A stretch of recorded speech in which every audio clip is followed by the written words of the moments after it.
This is the Armstrong and Getty Show on 910 AM. Unless, what could have America done in the 40s that was so bad we have to apologize for now?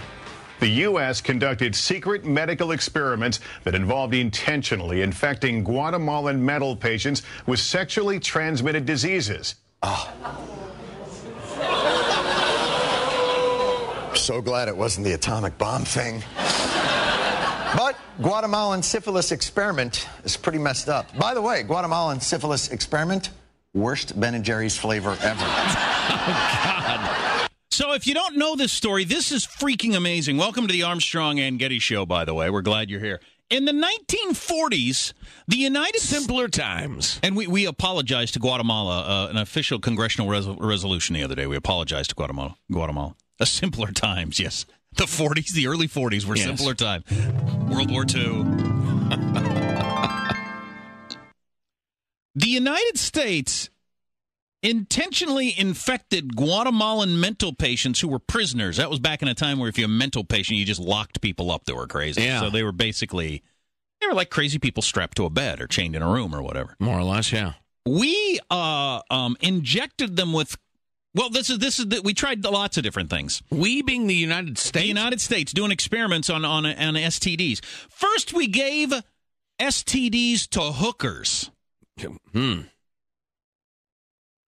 Who presumably didn't have them already, which is really a kind of a double cruelty. That's a very good question. And then paid the hookers to have sex with the mental patients to try to give them STDs to learn something about the transmission of STDs.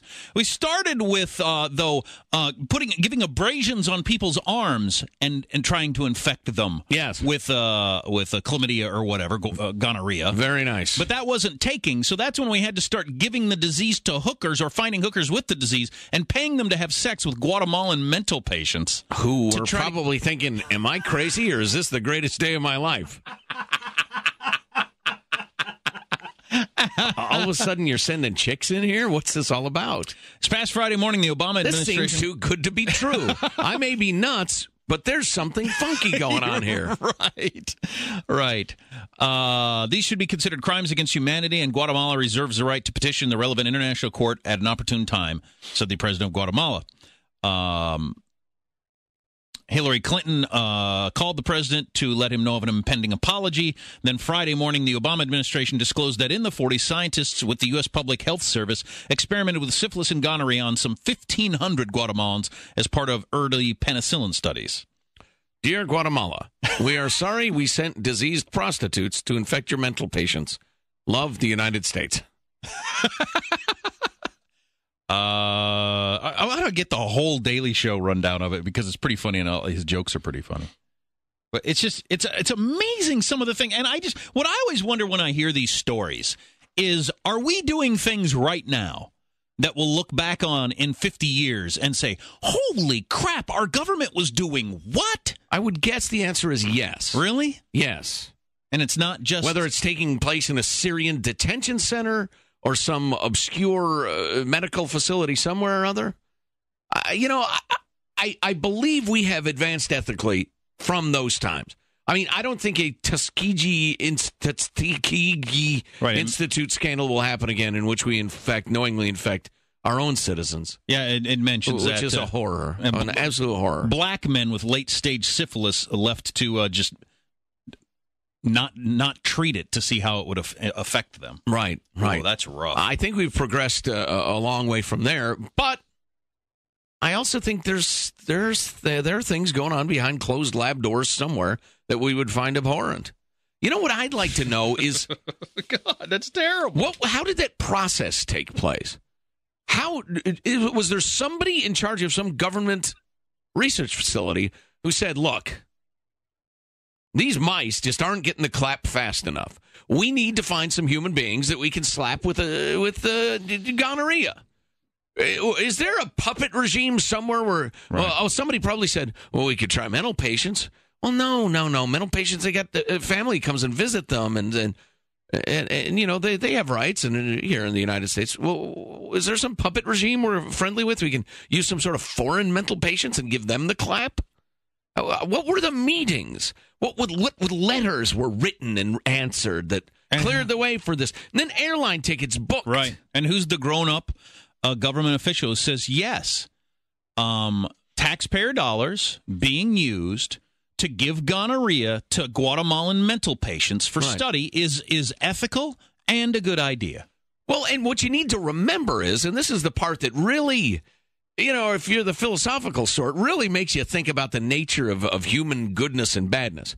These people weren't anti-Guatemalan maniacs. They weren't trying to torture Guatemalans. They were trying to cure terrible diseases. They're studying medicine.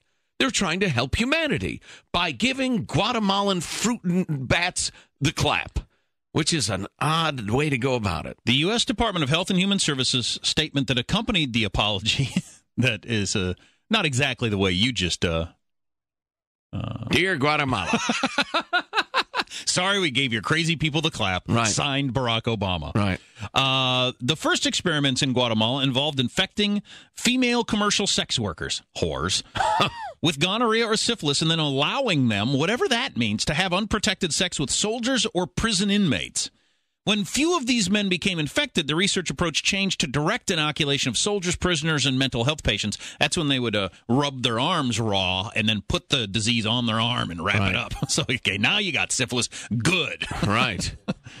Didn't even get to have sex. Can I try having sex with a hooker a couple more times? Before you start scraping the skin off my arm? Send her back in here. My immune system feels kind of low. Before you start scraping the skin off my arm? Soldiers and inmates and mental patients. Mm-hmm. What Guatemala get in return? Why'd they sign up for syphilis is what they got in return. Well, yes. The clap, the drip. What? Oh, that's what they got in return. Stopped. I wish you'd stopped. But they took something. Or it was probably some regime that was tossed out on its ear 30 years ago that I have no memory of. And I don't know. Hillary Clinton. They ought to apologize to us. Sorry for joining you in what was truly a despicable enterprise. Hillary Clinton signed. They're an enabler. Hillary Clinton signed a statement, said the conduct exhibited during the study does not represent the values of the United States or our commitment to human dignity. Oh, really? My favorite, having clap-ridden whores sex up mental patients chained to a bed to give them diseases so we can study how it works. That doesn't represent our commitment to human dignity. Well, one of my favorite Kurt Vonnegut books, Mother Night, about how what you are, how you live is what you are eventually. And he presents it in a much more intriguing way than I just did, but I would suggest that is a perfect representation of our values at the time. It's what we did. Well, our values are bull S. Your values are how you live. That's rough. My value is I work hard for a living, kids, and my values are you got to provide for your family and sacrifice, etc. Now, if you'll excuse me, I'm going to get wasted drunk at noon as a man who hasn't worked in 6 years. Your values is what you are. Those were our values, Hillary, which is shameful. Shameful. We judge ourselves by our intentions. Other people judge us by our actions. That's just the way nice. People tend to be built for some reason. Well, you have to try to bring those together. I think the closer you get together, the certainly more down to earth and happy and together you'll be. I, for instance, would not pay a chlamydia-ridden hooker to have sex with a chained-up mental patient and then watch them die of the disease to see how it works. I'm sorry, you would or you wouldn't? I would not. I admire that in you. I tell people that about you. Wow. What a story, huh? What's it like working with Jack? I say, he has lines he draws. Like not giving the clap to Guatemalan mental patients. He just doesn't matter how much money is involved or fame, he wouldn't do it. For instance. You're listening to the Armstrong and Getty Show.